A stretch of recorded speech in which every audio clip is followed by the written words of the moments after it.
చేదు నిజం 4వ భాగం. 3వ భాగంలో శాంతి యుక్త వయస్కురాలవ్వడం, తర్వాత కూడా ఆమె తల్లిదండ్రులు ఎలాంటి ఆటంకము చెప్పకపోవడంతో ఇద్దరూ చనువుగా కలిసి తిరగడం జరుగుతూ ఉంటుంది. మాధవ్ ఆ క్రమంలోనే శాంతి పట్ల ఆకర్షితుడవుతాడు. మాధవ్కి ఉద్యోగం రావడం, వేరే ఊరికి ఉద్యోగం మీద వెళ్ళిపోవడం జరుగుతుంది. కథ కొనసాగుతుంది. అతనికి ఆ ఊళ్ళో పెద్ద మనిషిగా గౌరవం ఉంది. అతనికి పెద్ద పెద్ద వాళ్లతో పరిచయాలున్నాయి. అతనికి జ్యోతిష్ శాస్త్రంలో ప్రవేశం ఉంది. ఎక్కడెక్కడి నుంచో ఎవరెవరో వస్తుంటారు, ప్రశ్నలు అడిగి వెళ్తారు. అతను చెప్పింది నిజమవుతుందని ఆ ప్రాంతంలో నివసించే వారికో నమ్మకముంది. ప్రశ్నకు 5 రూపాయలు పుచ్చుకుంటాడు శర్మ. మధ్యవర్తిగా సంబంధాలు కుదురుస్తాడు. పెళ్లి అయిపోయిన తర్వాత శర్మ దంపతులకి 116 చీరా సారే ఇచ్చి గౌరవిస్తారు. అతని వలన లాభం పొందినవారు. చంద్రశేఖరరావు గారి పిల్లలకి సంబంధాలు కుదిరిస్తే అతనికి ఘనమైన కానుకలే లభిస్తాయి.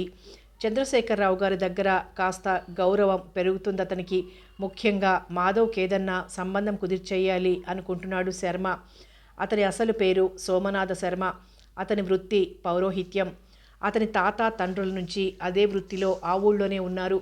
శర్మకు డాబా ఇల్లు, 4 ఎకరాల భూమి, మామిడి తోట ఉన్నాయి. అతనికి ఓ కొడుకు, 2 కూతుర్లు ఉన్నారు. కూతుర్లకి పెళ్ళిళ్ళై అత్తవారిళ్ళకి వెళ్ళిపోయారు.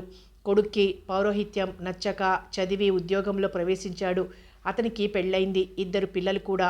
కొడుకుని కూడా పౌరోహిత్యంలో ప్రవేశపెట్టి తమ వారసత్వం నిలుపుకోవాలని చాలా తాపత్రయపడ్డాడు శర్మ. కొడుక్కి ఎంతో నచ్చజెప్పాడు. పౌరోహిత్యం వలన వచ్చే లాభాలు చెప్పాడు. కానీ వినలేదతను. శర్మను చూస్తూనే రండి రండి, వెంటనే వచ్చేశారు. మిమ్మల్ని ఇబ్బంది పెట్టినట్లున్నాను అని నవ్వుతూ ఆహ్వానించారు చంద్రశేఖరరావు. ఇబ్బంది ఏమీ లేదు. నాయుడు వాళ్ళ అమ్మాయిని అత్తవారింటికి దిగబెట్టడానికి మంచి ముహూర్తం చూసి చెప్పమన్నాడు. శివరామయ్య గారు వియ్యపురాల్ని చూడటానికి ఎప్పుడు బాగుందో చెప్పమని కబురు చేశారు. పంచాంగం తీయబోతున్నాను. మన వాడొచ్చాడు. మీ పని తర్వాతే మిగతా వారివి. వచ్చేశాను. ఏమిటి చెప్పండి.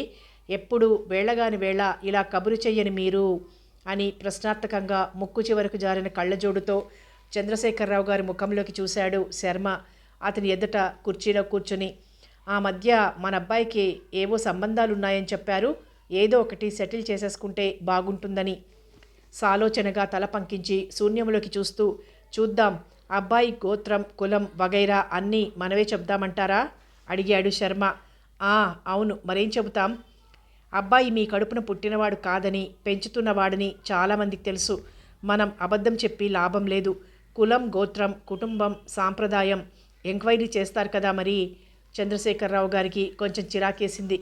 నెల రోజుల క్రితం పనిగట్టుకొచ్చి సంబంధాలున్నాయని చెప్పి మీ అబ్బాయికి పిల్లనివ్వటానికి వాళ్ళెంతగానో ఆశ చూపిస్తున్నారని చెప్పి తీరా తాను అడిగేసరికి కులం, గోత్రం, సాంప్రదాయం అని ఏకరు పెట్టే శర్మ ధోరణికి అవాళ మీరు నాకేం చెప్పారో గుర్తు తెచ్చుకోండి.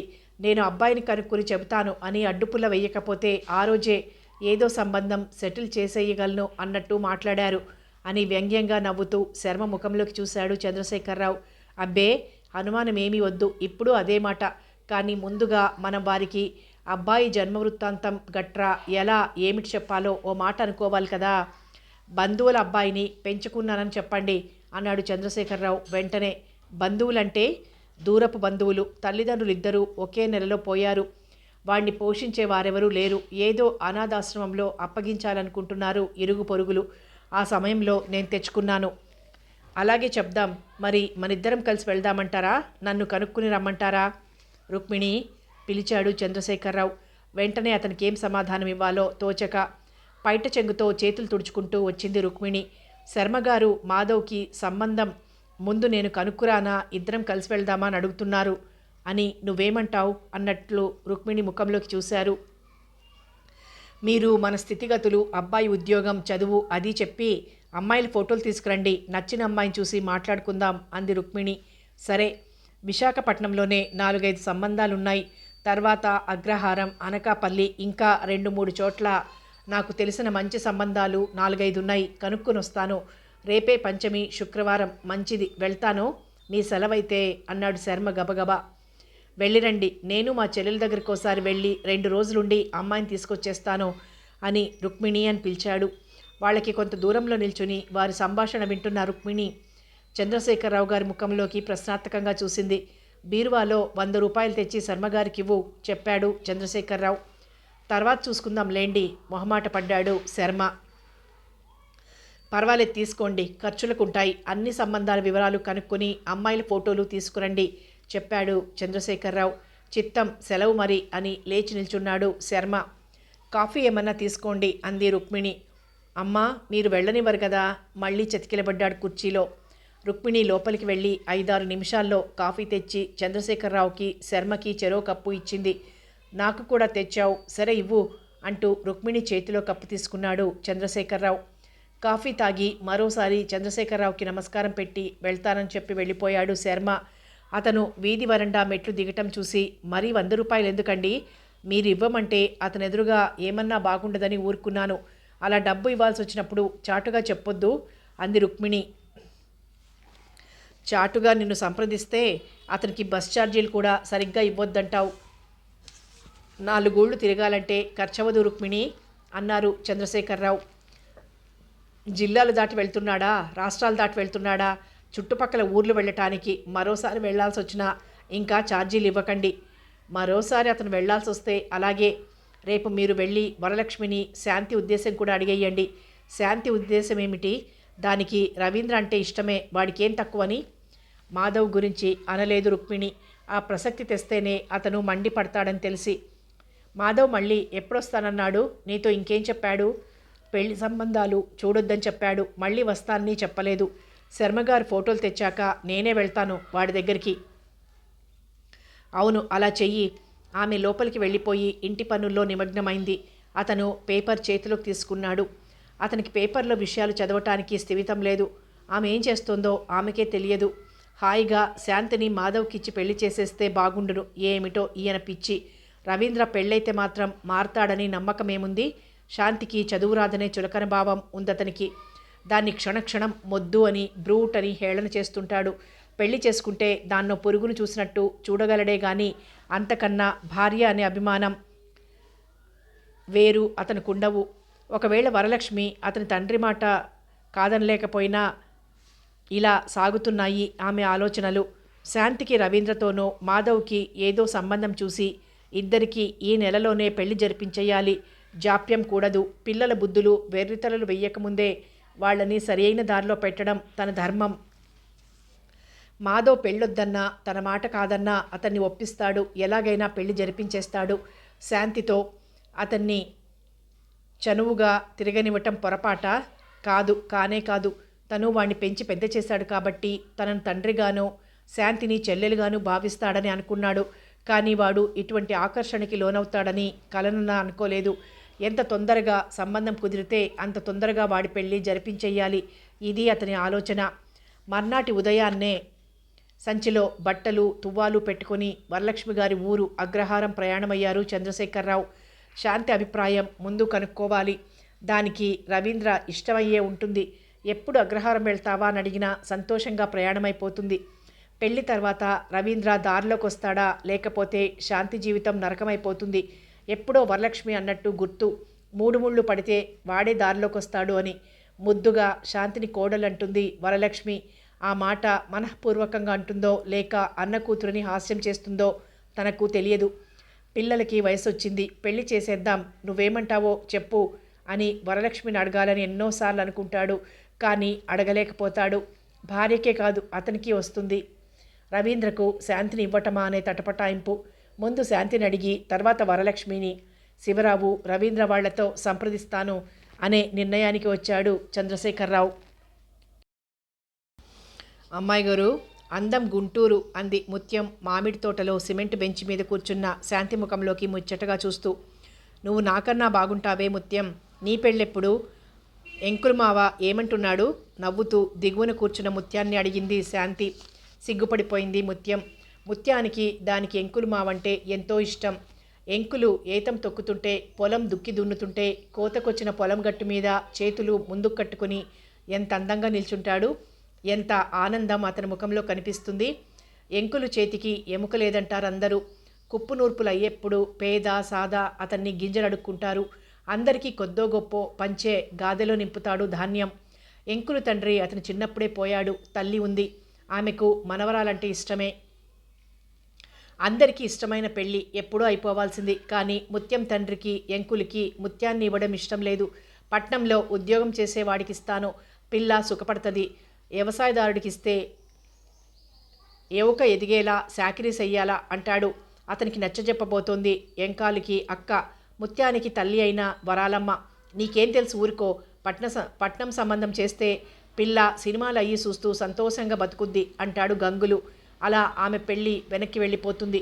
ఏటోనండి అమ్మాయి గారు, మా అయ్య పట్నంలో ఉద్యోగం చేసేవాడికే ఇస్తానంటాడు, మా అమ్మ తమ్ముడికి ఇయ్యమంటుంది. ఏటవుద్దో అంది విచారంగా ముఖం పెట్టి. నువ్వెవరిని చేసుకోవాలనుకుంటున్నావు? ఎంకాలంటే ముత్యానికి ఇష్టమని తెలిసి అడిగింది శాంతి. మీకు తెలిదేటి కానీ అమ్మాయి గారు, మీరు పెదబాబు గారిని చేసుకుంటారు కదూ అడిగింది ముత్యాలు. రవీంద్రని అంతా పెదబాబనే అంటారు. వరలక్ష్మి, శివరావు కూడా ముద్దుగా పెదబాబు అనే పిలుస్తారు. ఏమోనే, నాన్నగారికి అమ్మకి నన్ను అతనికిచ్చి పెళ్లి చెయ్యాలనే ఉన్నట్టుంది. అత్తయ్యకి మావయ్య గారికి నేనంటే ఇష్టం కానీ అని ఆగిపోయింది శాంతి. ఉత్తినే ఉడికిస్తారు కానీ రవీంద్రబాబు గారికి మీరంటే ఇష్టమే అంది ముత్యం. నీకెలా తెలుసు అడిగింది శాంతి. తనను పల్లెటూరి మొద్దు అని, చదువురాని బ్రూట్ అని హేళన చేసే రవీంద్ర తానంటే ఇష్టపడుతున్నాడంటే ఆమెకు ఆశ్చర్యం అనిపించింది. మాధవ్ చాలా మంచివాడు, అతనికి తనంటే చాలా ఇష్టం. మాధవ్తో పోల్చి చూస్తే రవీంద్ర అతని ముందు ఎంత చిన్నవాడుగా కనిపిస్తాడు. రవీంద్ర చదివాడే గాని సంస్కారం తక్కువ, పొగరు జాస్తి, గర్వం, ఎంతటి వాళ్ళని చిన్నచూపు చూసే మనస్తత్వం. రవీంద్ర దగ్గర మాధవ్ ఎంత ఉన్నతంగా కనిపిస్తాడు. మాటల్లో, ప్రవర్తనలో మర్యాద, మృదుత్వం ఉంటాయి. ఎంత దగ్గరగా తిరిగినా హద్దులు మీరని అతని వ్యక్తిత్వానికి ముగ్ధురాలవుతుంది. ఎన్నోసార్లు పార్కులో, సినిమా హాల్లో, హోటల్లో, ఫ్యామిలీ రూమ్లో తామిద్దరికీ ఏకాంతం లభించింది. కానీ ఒక్క మాట హద్దులు మీరి మాట్లాడలేదు, ప్రవర్తించలేదు. అతని హాస్యమైనా ఎంత సున్నితంగా ఉంటుంది. రవీంద్ర అలాంటి ఏకాంతం తమకు లభ్యమైతే ఊరికే వదలడు. అన్నం, టిఫిను ఏదన్నా తిని మూతి కడిగి ఆ తడి తన పైటలాగి అత్తయ్య, రామకృష్ణ ఉన్నా సరే ఒత్తుకుంటాడు. చిచి, ఏమిటి బావ ఇది అని తన ముఖం చిట్లిస్తే అత్తయ్య సంతోషంగా నవ్వేస్తూ, బావే మరి హాస్యం చేస్తున్నాడు, వాడికి అలాంటి హక్కులు నీ మీదుంటాయి అంటుంది. 4-5 సార్లు తను ఒంటరిగా గదిలో కూర్చుని బొమ్మలు గీసుకునేటప్పుడు ఏదైనా పుస్తకం చదువుతూ పరధ్యానంగా ఉంటే తన ముఖానికి అతని ముఖం చేర్చి పెదవులు తన పొదవులతో కలిపి, స్వీటీ, నువ్వు చాలా బాగుంటావు కానీ నిన్ను పెళ్లి చేసుకోను అన్నాడు 4-5 సార్లు. పెళ్లి చేసుకోవటం ఇష్టం లేనివాడు ఎందుకింత దగ్గరగా రావటం? అత్తయ్యతో చెబుతానుండు అనేది కోపం ఉడుకుమొత్తనం వస్తుంటే. అమ్మని పిలవనా అనేవాడతడు కొంటెగా. తను విసురుగా అక్కడి నుండి వెళ్ళిపోయేది. అతను ఏమీ ఎరగని అమాయకుడిలా బయటికి వెళ్ళిపోయేవాడు. ఆ పాటి తెల్దేటమ్మా, మిమ్మల్ని హాస్యాలు చేస్తారు కదా అంది ముత్యం. ఏమీ జవాబివ్వలేకపోయింది శాంతి. ఓ రోజు క్రితంసారి వచ్చినప్పుడు ఈ తోటలో ఈ సిమెంట్ బెంచి మీదే తన పక్కన కూర్చుని కబుర్లు చెబుతూ చేతులతో చప్పున తనను చుట్టేసి బుగ్గ మీద కరిచాడు నెమ్మదిగా. ముత్యం చాటుకి పారిపోయింది. అతను వెళ్ళిపోయాక తను బిక్కమొహం వేసి కూర్చుంటే ముత్యం వచ్చి అంది, అమ్మాయి గారు, మా ఎంకులు మావ ఇంతేనండి అంది. నువ్వు ఊరుకుంటావే అంది శాంతి. ఊరుకోక ఏటి చెయ్యడం అంది ముత్యం. ఏమీ చెయ్యలేదు, దానికి ఇష్టమయ్యే ఊరుకుంటుంది. తను మాత్రం ఏం చేస్తుంది? చూడొత్తయ్యా బావా అంటుంది. ఏం చేశాడే నవ్వుతూ ప్రశ్నిస్తుంది. నన్ను తాకవద్దని చెప్పు అంటుంది తను. ఏం చెప్పాలో, అతని చేష్టలు ఎలా చెప్పాలో తెలియక కొంత సిగ్గు అడ్డం వచ్చి కొంత. ఆ రోజే తమ ఊరు వెళ్ళిపోవాలనుకుంటుంది. కానీ అత్తయ్య వాళ్ళ ఇల్లు, ఈ తోట, ముత్యంతో స్నేహం ఇవన్నీ తనకెంతో ఇష్టం. మరి 4 రోజులుండి వెళ్ళొచ్చులే అనుకుంటుంది. ఊరుకోక ఏటి చేస్తాను, ఎవరొద్దున్నా నేను పెళ్లి చేసుకునేది ఎంకులు మావనే కదా అంది ముత్యం. దానికో స్థిరమైన అభిప్రాయం ఉంది కనుక ఎంకులేం చేసినా గుట్టుగా ఊరుకుంటుంది. వాళ్ల కులంలో వాడితో లేచిపోయి పెళ్లి చేసుకున్నా పెద్ద తప్పు కాదు. కానీ రవీంద్ర తనను పెళ్లి చేసుకుంటాడనే గ్యారంటీ లేదు. అతని తిరుగుళ్ళు అంత మంచివి కావని ముత్యమే చెప్పింది ఒకసారి. మీ బావగారు మంత్రసానితో తిరుగుతారంట, మనసులో ఎట్టుకోండి, ఎవరికి చెప్పకండి అని. ఎందుకో తనకు గుండెల్లో మండినట్టయింది. అతనంటే ఆ క్షణంలో అసహ్యం వేసింది. మర్నాడు అతను మామూలుగా తన పైట చెంగుకి చేతులు తుడుచుకుంటున్నప్పుడు, నన్ను ముట్టుకోకు, నువ్వంటే నాకు అసహ్యం, నీ పద్ధతులేవి బాగోలేవు అనేసింది. తాను, అతను తప్ప మరెవ్వరూ అక్కడ లేరు. అసహ్యమా? చూడు నేనెంత శుభ్రంగా అందంగా ఉంటానో అని చేతులు ముందుకు చాపి, మరే పద్ధతిలో నేను ప్రవర్తించాలో నువ్వే చెప్పు అన్నాడు మొండిగా. తను అతన్ని తప్పించుకొని అవతలికి వెళ్ళిపోయింది. మా బావని నేను పెళ్లి చేసుకుంటే ఎలా ఉంటుందే ముత్యం అడిగింది శాంతి.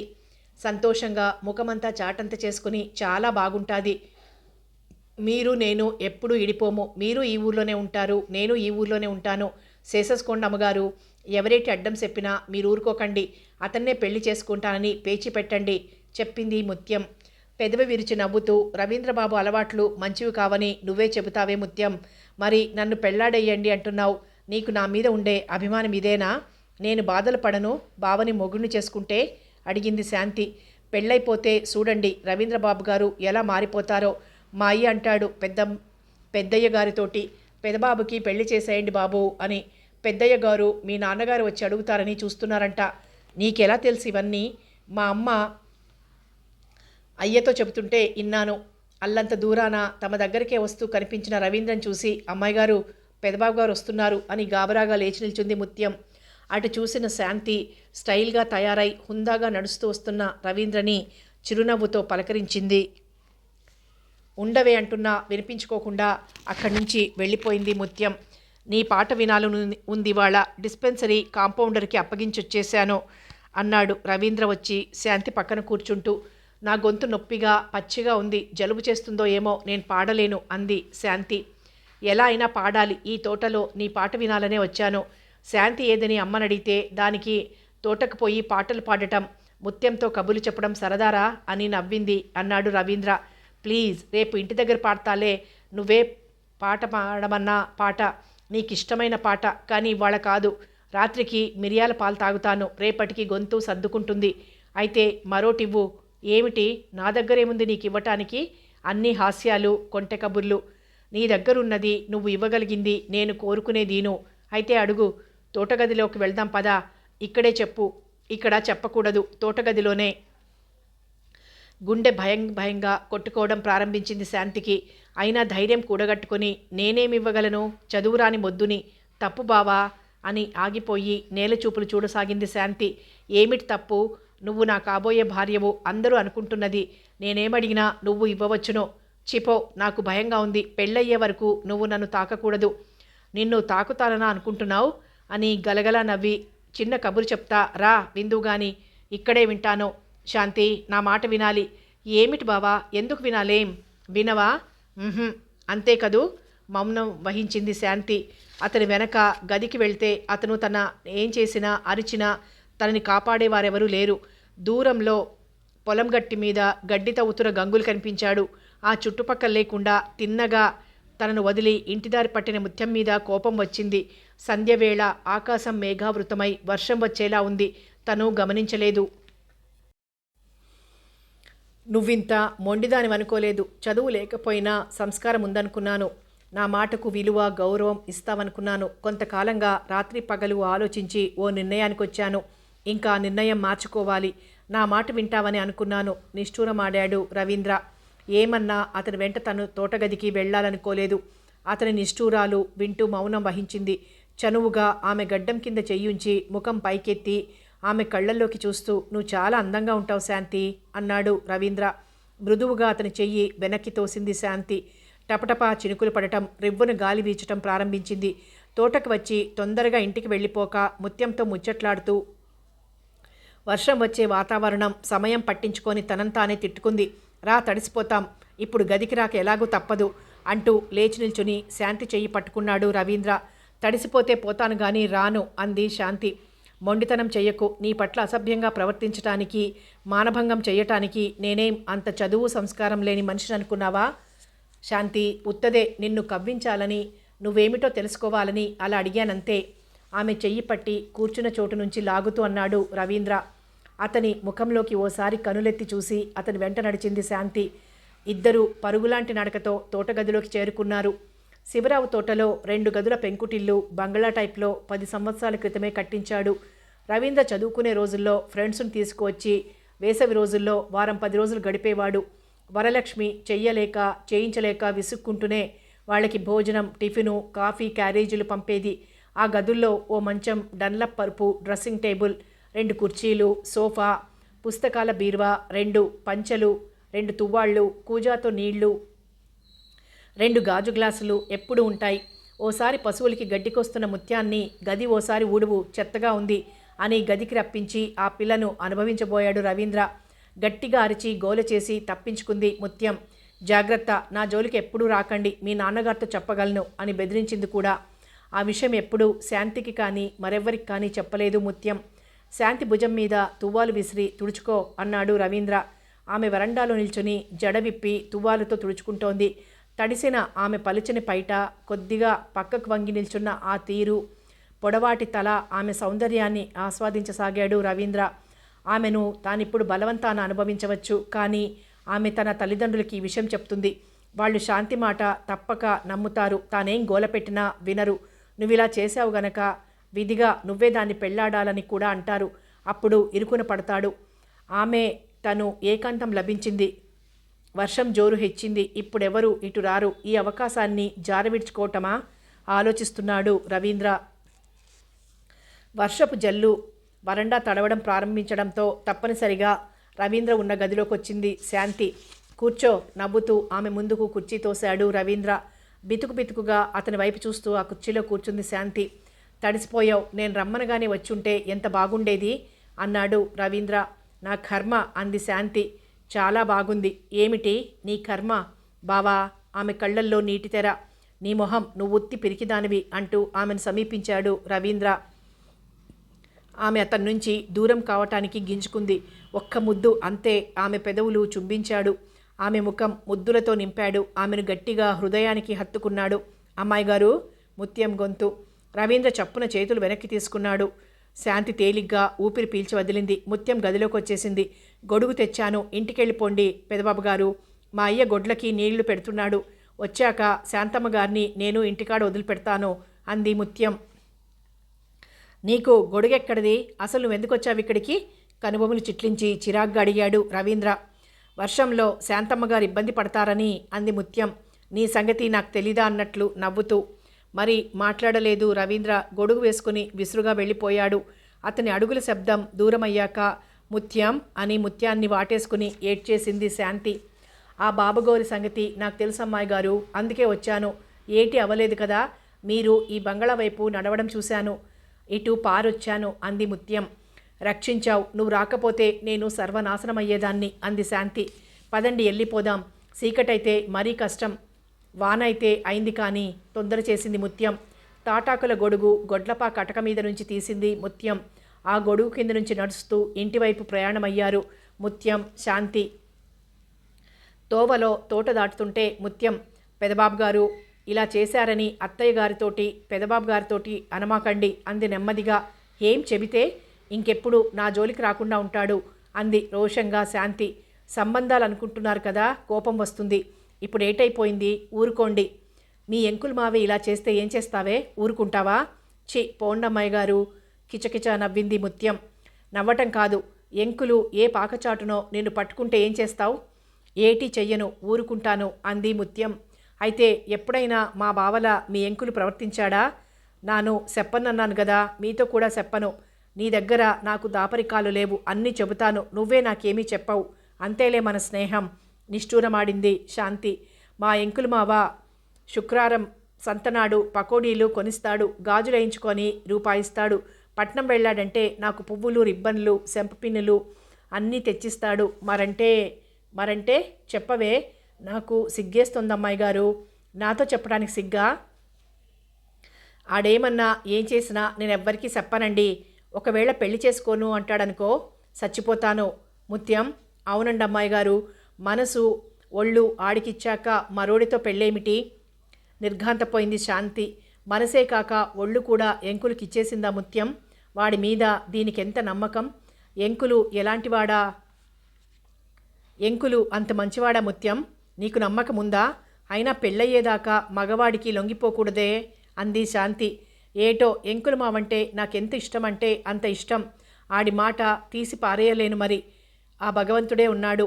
ఇల్లు చేరే వరకు ఇద్దరూ ఇంకేమీ మాట్లాడలేదు. వీధి వరండా మెట్లెక్కుతున్న శాంతిని మరోసారి హెచ్చరించింది ముత్యం. అమ్మాయి గారు, ఎవరికి చెప్పకండి అని. గుండ్రంగా తల ఊపి నడవాలు అడుగుపెట్టిన శాంతికి పక్క గదిలో తండ్రి గొంతు వినరావటంతో చప్పున ఆగిపోయి ఆ సంభాషణ వైపు చెవి ఒగ్గింది. తన పెళ్లి గురించే తండ్రి మాట్లాడుతున్నాడు. వాడు చదువు లేదని అంటున్నాడన్నయ్య. నాకు మీ బావగారికి ఎటువంటి అభ్యంతరాలు లేవు. వాణ్ణి ఓసారి నువ్వే అడిగి చూడు వరలక్ష్మి అంటోంది. తనకి చదువు లేదని పెళ్లి చేసుకోవటానికి అభ్యంతరం చెప్పిన బావ తోటలో తననెందుకలా బలవంతం చేశాడు? పెద్దవాళ్ళం వాడిని ఒప్పించాలమ్మా. చదివితే ఉద్యోగం చేయిస్తాడేమిటి చెప్పు? కట్నం కానుక నువ్వు కోరినంతిస్తాను. మా తర్వాత మాధవ్ శాంతికి చెరిసగం ఆస్తి చెందుతుంది.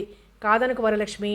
వాడు డాక్టర్ అవని ఇంకొకడవని మంచివాడు కానీ కాకపోని వాడు నా మేనల్లుడు, చెల్లెలి కొడుకు. వాడికి శాంతినివ్వాలని ఇవాళ అనుకోవటం కాదు, అది పుట్టినాడే అనుకున్నాను. రవీంద్ర భార్య అని.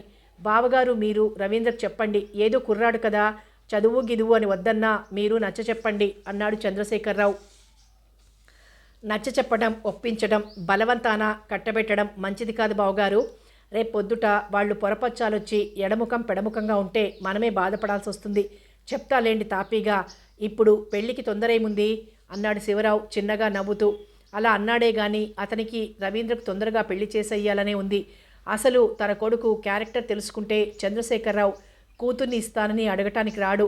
అయినా పెళ్లికొడుకు తండ్రిగా కాస్త బెట్టు చూపించాడు. తొందరకాకేమిటన్నయ్యా, వీలైనంత త్వరలో పెళ్లి చేసేయాలనే అనుకుంటున్నాను వాడికి. నేనొక్కదాన్ని. పాడి పంట ఉన్న ఇల్లు సవరించుకోవడం కష్టంగానే ఉంది. ఓపిక చాలటం లేదు. అత్తగారు కూడా తానలా మంచం మీద ఉండగానే వాడికి 2 అక్షింతలు వేసేయండిని గోల పెడుతున్నారు. నిల్చున్న పాటున శాంతిని చేసుకుంటావురా, మామయ్య వచ్చాడు అని ఒత్తిడి చేస్తే వాడు టపీమని నేను దాన్ని చేసుకోను అనేస్తాడు. నే చెప్తాగా, అసలు నువ్వు పెళ్లి విషయం అడగటానికి వచ్చినట్లు వాడికి తెలియకూడదు. మామూలుగా వచ్చినట్లుగానే ఉండు. రవీంద్రని ఇప్పుడేమీ అడగొద్దు అంది వరలక్ష్మి నిదానంగా. అదిగో మీ చెల్లెలు చెప్పింది కదా, శాంతి మా కోడలు కావటం మాకు ఇష్టమే. అయితే వాడి మూడ్ కనిపెట్టి అడిగి వాడి చేత ఊ అనిపించేస్తే పెళ్లి చేసేద్దాం అన్నాడు శివరావు.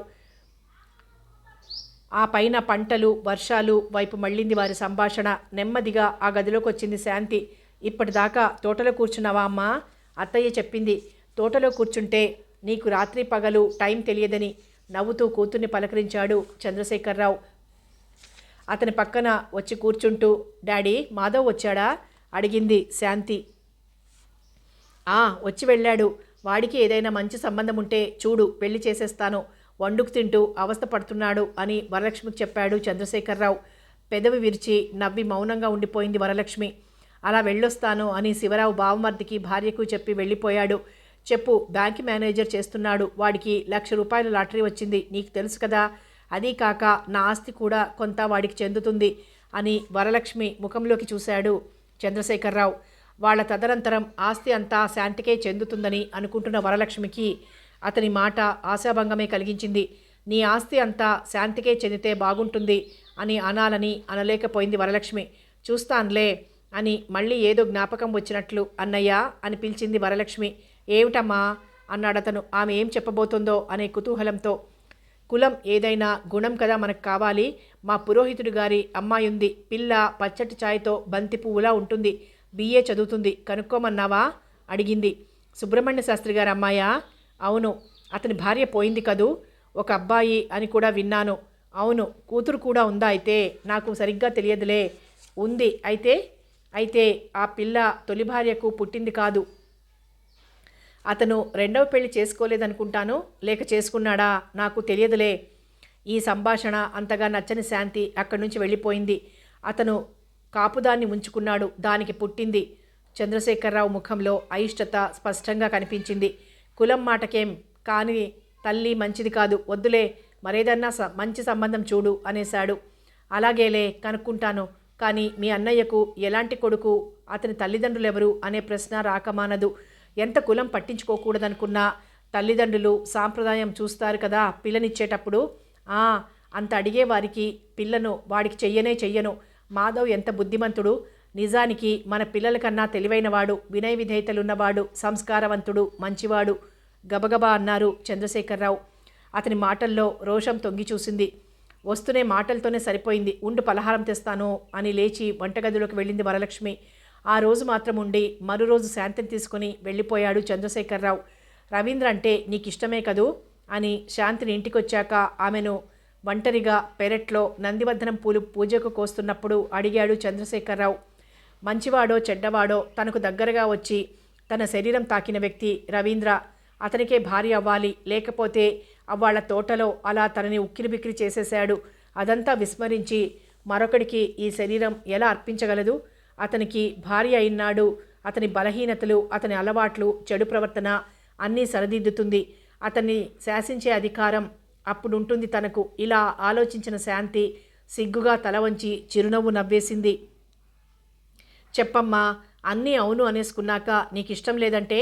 వంచి ఉన్న శాంతి ముఖంలోకి చూస్తూ అన్నాడు చంద్రశేఖరరావు. మీ ఇష్టం డాడీ అనేసింది శాంతి. అతను సంతోషంగా లోపలికి వెళ్ళి భార్యకి ఈ మాట చెప్పాడు.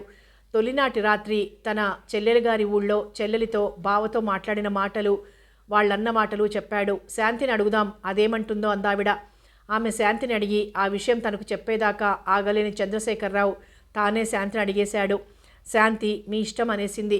నువ్వోసారి వెళ్ళి వరలక్ష్మిని రవీంద్రను అడిగేయి అన్నాడు చంద్రశేఖరరావు భార్యతో. మీ ఇష్టమే కానీ అన్నింటికీ తొందర ఏమిటండి? నేను ఆనక అడుగుతాను. అత్తయ్య గారింట్లో ఉండొస్తుంది కదా. మనకంటే రవీంద్ర గురించి దానికి తెలుసు. అతను దీని పట్ల ఎలా ప్రవర్తిస్తున్నాడో ఏమిటో. చదువురాని మొద్దు అని అంటూ ఉంటాడట. హాస్యానికంటాడో తేలిక భావంతో అంటున్నాడో తెలుసుకోవాలి కదా అంది రుక్మిణి.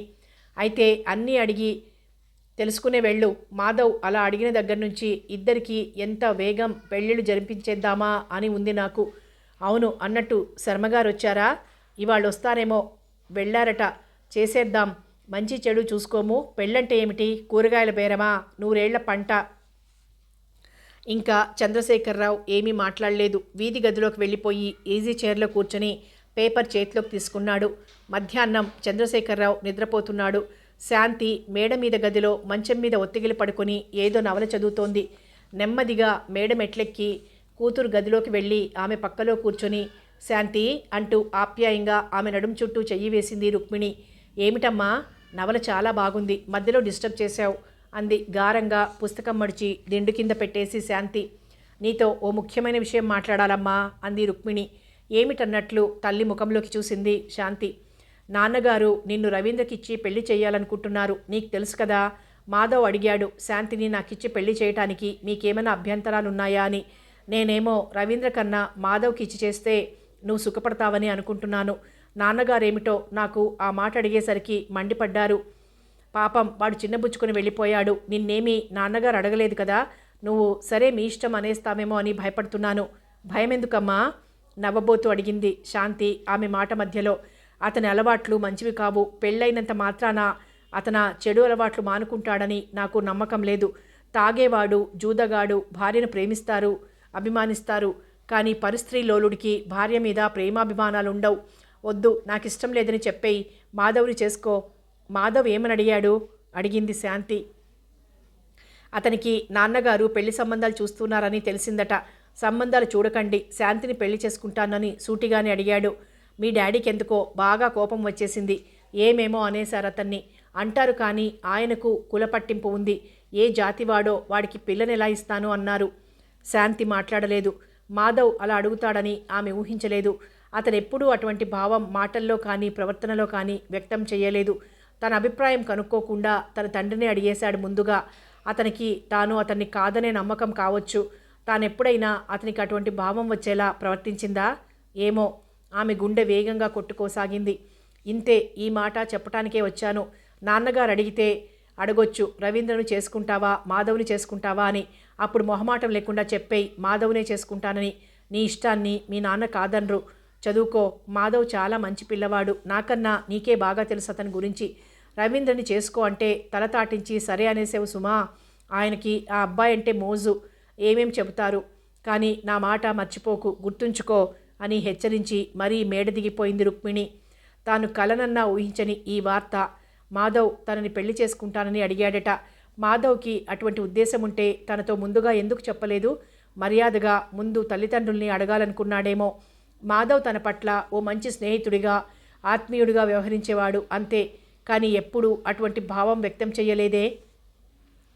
గతంలోకి జారాయి ఆమె ఆలోచనలు. ఏవేవో జ్ఞాపకాలు. తనను ముద్దుగా ఎత్తుకుని తిప్పేవాడు మాధవ్. కోపం వచ్చినప్పుడు అతన్ని గిల్లడం, రక్కడం, కరిచేయడం చేసేది ఇప్పటికీ లీలగా గుర్తు. డాడీ, అమ్మ తనని మందలించబోతే వాళ్ళకి దూరంగా తనని ఎత్తుకొని తీసుకుపోయేవాడు మాధవ్. అవాళ తన పుట్టినరోజు. పెద్ద జరీ బార్డర్ పట్టులంగా, దానిమీద ఎర్రని జాకెట్టు కుట్టించింది అమ్మ. బిగుతుగా జడ అల్లి చివర జడగంటలల్లింది. తను పొందిగ్గా పరికిణి కుర్చీలు దగ్గరకు తీసుకుని కూర్చుంది. అమ్మ తనకు జడ అల్లి పూల జడ కుడుతోంది. అవాళ తెమల్దని తొలి రోజు మిఠాయి చేసింది. పొరిగింటి సత్యవతమ్మ గారి సాయంతో బొబ్బట్లు, పప్పు స్టవ్ మీద పెట్టి తనకు జడ అల్లటానికి కూర్చుంది అమ్మ. అనుకోకుండా మాధవ్ వచ్చాడు. అడుగుల శబ్దం విని తల వెనక్కి తిప్పి చూసింది తను. అమ్మా, మాధవ్ వచ్చాడు అంది. రా, నువ్వు ఇవాళ వస్తే బాగుండునని అనుకుంటున్నాను. వచ్చేశావు. మీ అంకుల్ని ఉత్తరం రాయండి మాధవ్కి అంటే, ఎందుకు లేదు, వాడి చదువు పాడు చేసుకుని వచ్చేస్తాడు అనేవారు అంది అమ్మ. ఏమిటి శాంతి అని ఆగిపోయాడు మాధవ్. పుట్టినరోజు అంది అమ్మ. ఐసీ అని, నీకేం కావాలి శాంతి అడిగాడు మాధవ్. తెస్తావా అడిగింది తను. ఓ, ఏం తెమ్మన్నా తెస్తాను అన్నాడు మాధవ్. కొండ మీద కోతిని. అమ్మా, మాధవ్ వాళ్లతో పాటు తను నవ్వుకున్నారు. అమ్మ, మాధవ్ వచ్చాడు కనుక మ్యాట్నీ సినిమాకు వెళ్తానమ్మా అంది తను. అమ్మ అభ్యంతరం చెప్పలేదు. భోజనం ఆలస్యం అవుతుందమ్మా, సర్లే వెళ్ళిరండి, కొంచెం టిఫిన్ తిని వెళ్ళండి అంది అమ్మ. గబగబా బాత్రూంకి వెళ్ళి ముఖం కడిగి 5 నిమిషాల్లో తయారైపోయాడు. అమ్మ మిఠాయి, మిక్చరు 2 ప్లేట్లలో తెచ్చిపెట్టింది. తినేసి సినిమాకు ఒక రిక్షాలో కూర్చుని వెళ్ళారు. అవాళ అన్నాడు మాధవ్. అబ్బా, నువ్వెంత అందంగా ఉంటావు శాంతి అని. తను నవ్వి ఊరుకుంది. ఇంకేమిటన్నాడు మాధవ్. బద్ధకంగా వత్తిగిలి కనులు మూసుకుని గతంలోకి జారింది శాంతి. ఆ సంవత్సరం వర్షాకాలంలో వరుసగా అందరికీ జ్వరాలొచ్చాయి. తనకి జ్వరం, ఒళ్ళు నొప్పులు అని తల్లిని ఒక్క క్షణం కూడా తన మంచం వదిలి వెళ్ళనీయటం లేదు. చంద్రశేఖరరావు కూతురికి జ్వరం తగ్గటం లేదని గాబరా పడిపోతున్నాడు. శాంతికి జ్వరం తగ్గకుండానే రుక్మిణికి జ్వరం వచ్చింది. ఆ సమయంలో మాధవ్ వచ్చాడు. అప్పుడు అతను డిగ్రీ కోర్సు ఫస్ట్ ఇయర్ చదివేవాడు. మాధవ్ని చూస్తూనే, ఏమిటి బాబు, అడుగడుగునా కాలేజీ ఎగ్గొట్టి వచ్చేస్తే చదువు పాడవదు అని మృదువుగా మందలించాడు చంద్రశేఖరరావు. నిన్న మన ప్యూన్ యాదగిరి కనిపించి శాంతికి జ్వరం, మంచం మీద నుంచి లేవటం లేదని చెప్పాడు అంకుల్, ఓసారి చూసిపోదామని అన్నాడు మాధవ్ ముఖం చిన్నబుచ్చుకొని.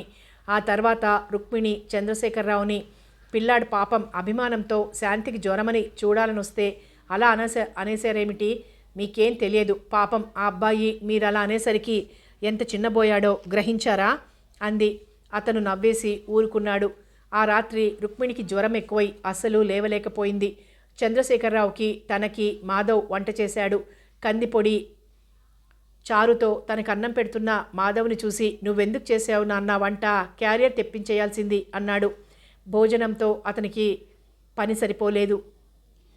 బార్లీ కాచి జ్వరాలతో బాధపడే వాళ్ళకి సేవ కూడా చేయాల్సి వచ్చింది. రుక్మిణికి ఒళ్ళు తెలియని జ్వరంతో తలనొప్పిలో బాధపడుతుంటే ఆమె తలకు అమృతాంజనం రాసి పట్టి పట్టాడు. కాళ్ళు పీకుడు అని ఏడ్చేసే శాంతికి కాళ్ళు పట్టాడు. 2 రోజులు సెలవు తీసుకుని వచ్చిన వాడు 4 రోజులు ఉండిపోయాడు. మాధవ్, చేతులు కూడా పట్టవా అడిగింది 12 ఏళ్ల శాంతి. ఆ పిల్ల చేతులు జబ్బలు ముందు కాస్త మొహమాట పడినా పట్టాడు మాధవ్. ఆ పిల్లను లేపి కూర్చోబెట్టి ఆ పిల్ల భుజం చుట్టూ చెయ్యి వేసి కొద్దిగా ఇంకొంచెం అంటూ బార్లీ తాగించాడు. బిస్కెట్లు తినిపించాడు. బ్రతిమలాడి మందు తాగించాడు. డాక్టర్లు ఇంజెక్షన్ చేసేటప్పుడు ఆ పిల్ల ముఖానికి చెయ్యి దాటువేసి కళ్ళు మూసుకో అన్నాడు. ఇంజెక్షన్ చేసిన జబ్బా దూదితో రుద్దాడు. ఎన్ని సేవలు చేశాడు. దేవుళ్ళ వచ్చావు బాబు అంది రుక్మిణి మాధవ్ని మెచ్చుకుంటూ. మాధవ్ వెళ్ళిపోతుంటే చేతులు జోడించి నమస్కరిస్తూ, నేను మొహమాటమన్నా లేకుండా నీ చేత సేవ చేయించుకున్నాను అంది. ఆ పిల్ల తల మీద చెయ్యేసి నిమురుతూ, నీకు నేను సేవ చేయటం గొప్ప, ఎవరికోసం చేస్తాను, నా విధి అంతే, మళ్ళీ తొందరలోనే వస్తాను అన్నాడు నెమ్మదిగా. 4 రోజులు సెలవు దొరికితే తప్పక రావాలి సుమా అంది రుక్మిణి. నీరసంగా ఉన్న అతను వెళ్ళిపోతుంటే వీధి వరండా దాకా వచ్చారు తల్లి కూతుళ్ళు. బాబు జాగ్రత్త, ఉత్తరం రాస్తూ ఉండు, డబ్బుకి ఇబ్బంది పడకుండా కావాలంటే రాస్తూ ఉండు అని చెప్పాడు చంద్రశేఖరరావు. అతని రిక్షా వరకు నడిచి వెళ్ళి. మాధవ్ చాలా పొదుపుగా ఖర్చులు పెడతాడు. ఆ భార్యాభర్తలిద్దరికీ తెలుసు. బట్టలు కూడా చాలా పొందిగ్గా వాడుకుంటాడు. ఇరుకు పొట్టి అయిన బట్టలు తెచ్చి రుక్మిణికి ఇచ్చేస్తాడు. ఏమైనా ప్లాస్టిక్ సామాన్లు వస్తాయి కొనండి అని. రుక్మిణి పాత బట్టలతో ప్లాస్టిక్ సామాన్లు కొనదు. చంద్రశేఖరరావు అలా కొనటానికి ఒప్పుకోడు. ఏ పేదవాళ్లకో 4 రోజులు వేసుకుంటారు అంటాడు. బాబు, మీ స్కూల్లో ఎవరన్నా పేద కూరాళ్ళుంటే ఇచ్చేయి అంది. అలా బట్టలు తెచ్చిచ్చిన మాధవ్తో అప్పట్నుంచి అతను ఆమె చెప్పినట్లు చేసేవాడు. శాంతి ఓసారి వేసవి సెలవులకి వచ్చిన మాధవ్ని అడిగింది. పాత బట్టలు ఎవరికిస్తున్నావు మాధవ్? చాలా రోజులుగా నువ్వు బట్టలు తేవటం మానేశావు అని. ఆ ప్రశ్నకు అతను చిన్నగా నవ్వి, నేనెవరికిస్తున్నానో చెప్తే మాత్రం నీకెలా తెలుస్తుంది అన్నాడు. చెప్పు, మీ స్కూల్లో పేద అబ్బాయిలున్నారా అడిగింది శాంతి. నా క్లాస్మేట్ ఒకడు కిరణ్ అని ఉన్నాడు. అతనికి పాపం తల్లి చచ్చిపోయింది శాంతి. తండ్రి సరిగ్గా చూడడు, పైగా కొట్టడం తిట్టడం కూడా చేస్తుంటాడు. అతనేం చేస్తూ ఉంటాడు అడిగింది మాటల మధ్యలో. చిన్న మెడికల్ షాప్ నడుపుతున్నాడు. వీడి అమ్మ పోయాక మళ్ళీ పెళ్లి చేసుకున్నాడు. ఆమె పరమ గయ్యాళి. కిరణ్కి ఓ చెల్లెలుంది. ఆ పిల్ల చేత ఇంటి చాకిరీ చేయిస్తూ తను కూర్చుంటుంది. ఎవరన్నా పిల్ల చేత పనులు చేయిస్తున్నావా అంటే తనకు రోగం అంటుందట. కిరణ్ బాధపడుతూ ఉంటాడు. పాపం సానుభూతి వ్యక్తం చేసింది శాంతి. కిరణ్ చాలా తెలివైనవాడు. వాడి చదువు ఏ క్షణాన ఆగిపోయినా ఆగిపోవచ్చు. వాడు చెల్లెలికి ఇంటి పనుల్లో సాయం చేస్తూ ఉంటాడు. అతని చెల్లెల్ని నువ్వు చూసావా? ఓసారి వాడింటికి వెళ్ళినప్పుడు చూశాను. అతని మారుటి తల్లి నల్లగా మొద్దులా ఉంటుంది. కిరణ్ చెల్లెలు అందమైన పిల్లే, కానీ నీరు ఎక్కువైన మొక్కలా చాకిరీతో ఎదగటం లేదులా ఉంది. పాపం మాసిన గౌను, చింపిరి జుట్టు భయం భయంగా ఆ ఇంట్లో తిరుగుతూ ఉంటుంది. రాత్రిపూట ఆ పిల్లకు చదువు చెప్తాడట కిరణ్. కథ కొనసాగుతుంది.